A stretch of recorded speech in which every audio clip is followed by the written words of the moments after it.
the afternoon. We do have a speaker who's a survivor of prostate cancer, Mr. Al Brown. He is in fact the program director at the Progressive Institute of Health Education and Training. So it is our pleasure, Mr. Al Brown, please come to the mic. My name is Al Brown, and I am just thankful and blessed to be here today. As she said, I am a prostate cancer survivor. You'll get used to that. I've always looked at life one day at a time. I thank God every day when I leave home and I can make it back, and that's cool. So October of 2008, I was diagnosed with prostate cancer in Providence, Rhode Island. And I said, okay. And the doctor said, well, the good news is that you are an early stage prostate cancer patient. I said, okay. And he said, well, we can fix it.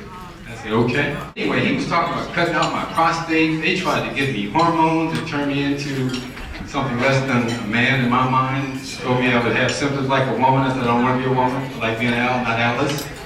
So I turned down everything they said. Honestly, they thought I was crazy. He said I had to have hormones for my treatment. I said, are they going to make me grow breasts and, you know, eyelashes and all that? I said, no. I said, okay, well, I don't think I want that. But anyway, what I did was I did my research. And that's what I'm here, I guess, to talk about today. The most important thing that I can say to you today is to find out what's going on with yourself, for yourself, and not necessarily by yourself. But when the doctor told me about all the treatment options, and every one of the options he told me about all included erectile dysfunction and urinary incontinence, I wasn't interested in any of those things. I was really about to make up my mind to just let this cancer take its course and leave here as the same man as I am, because it's about the quality of life too. Some people just want to live, you know, but if you're just living and you're not living a certain quality of life, then you need to question that. And the good news is that we have some control over the quality of life that we have here on this earth if we take charge of our health care. So when he told me about all these options and he said that those are your options, and I just couldn't get to that. So I went home and got on the computer, and I found out that there was another option that he didn't mention to me. And it's called proton beam radiation therapy. When you go home, do some research on it. Proton beam radiation therapy is not just for prostate cancer.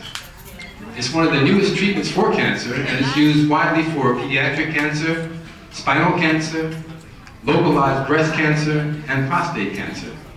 It's like a laser beam. It's precise and accurate. It actually treats the tumor within 1 centimeter because it's designed for the shape, size, and exact location of where the tumor is, unlike the traditional photon treatment. So your chances of having problems from the radiation are a lot less likely with proton beam radiation. Now, you won't hear much about it because it's only available in 5 cities in the United States.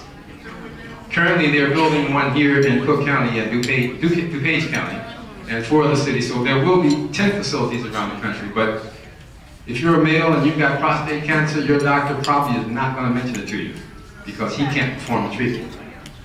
So again, I'm saying take charge of your own health care. I actually challenged my doctors in Indianapolis after I went there for proton beam because he wanted to give me the hormones. I wound up at MD Anderson in Houston.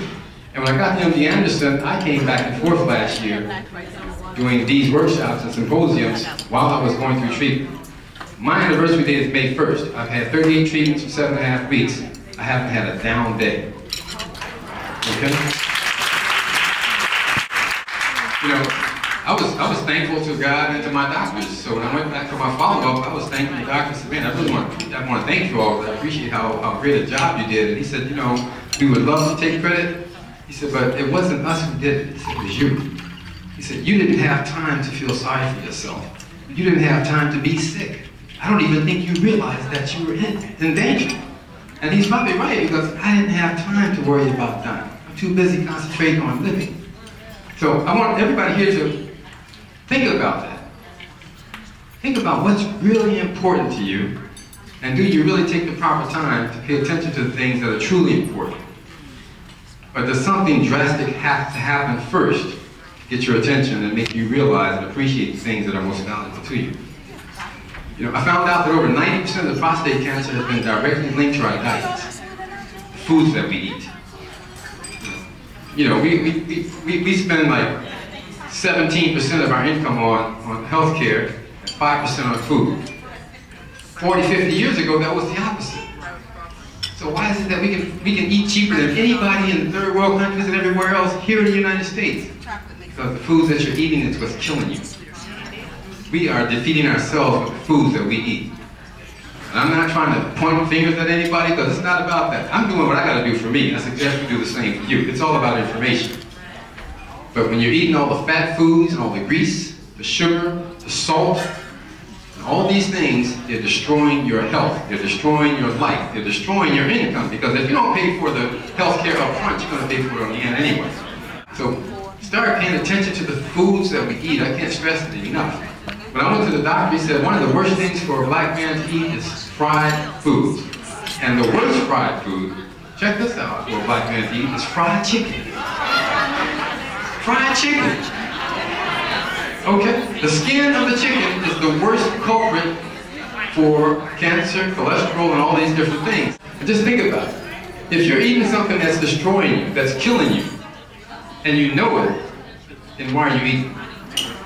You know, we say we want to make a good example for our children. So what are we telling them? Going over there to Wendy's to get those 99-cent nuggets. Going over to the grocery store and get the 99-cent 2-liter. Okay? You're going to fry up this. If you look at the TV commercials every day, everything that they offer you for 99 cents, $1.99, nothing but grease, sodium, and sugar. And so we're dealing with the largest obesity rate in the world. And believe it or not, some of the new findings again are saying that obesity contributes to prostate cancer. When men allow their bellies to overload their belts, they become a higher risk of prostate cancer. Smoking has been another one that's newly linked to prostate cancer. They wondered why black men have the highest risk of prostate cancer than any other men in the world. I don't know if you know that or not, but we are the highest risk for prostate cancer than any men in the entire world, black men. At a rate of about twice as much as white men, almost 3 times as much as Asian men. Every 2.7 minutes, there's somebody dying from prostate cancer in this country. And now there's a big controversy about the PSA, which is the fluid that's created by the prostate. And what's going on is they're talking about it's being done too much and it's causing people to panic. And so people are becoming confused about whether or not to have the PSA or the DRE or whatever. But the point is that if you don't find out if you have the cancer early enough, it can and it will kill you. Prostate cancer caught in the early stage is 85 to 95% beatable and treatable. 85 to 95% beatable and treatable. That's, you have to know that you have it. So I say to the majority of us who are here, the black men that are here, go get your prostate checked. Don't, you know, Charlie Wilson has a new brochure out and a DVD, and he's talking about his prostate cancer treatment that he went through.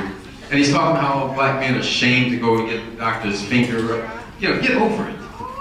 Get over it. Okay? I mean, if all it takes is for the doctor to put his glove on in jail and to run his finger in your rectum and do an examination for about 30 seconds and a blood test, and that will tell you your status, where's the manhood? You know, people say, oh, you know, it takes away my manhood if somebody's sticking their finger. Take the doctor's finger and stick it up your own butt. Go get yourself checked out, find out your status, and take care of your business, man. Ladies, take those brothers by the hand. They say that most of the men who survive prostate cancer have a wife or a woman in their life that loves them. Okay? Ladies, tell that brother you don't want no faulty material. Take him to the doctor, make him go get checked out, and if necessary, go get the treatment. I don't personally recommend the radical prostatectomy because they want to cut your prostate out. And on that prostate, just for those of you that don't know, the prostate sits between the rectum and the bladder. And it helps to create the semen. Okay, these words are a little tricky.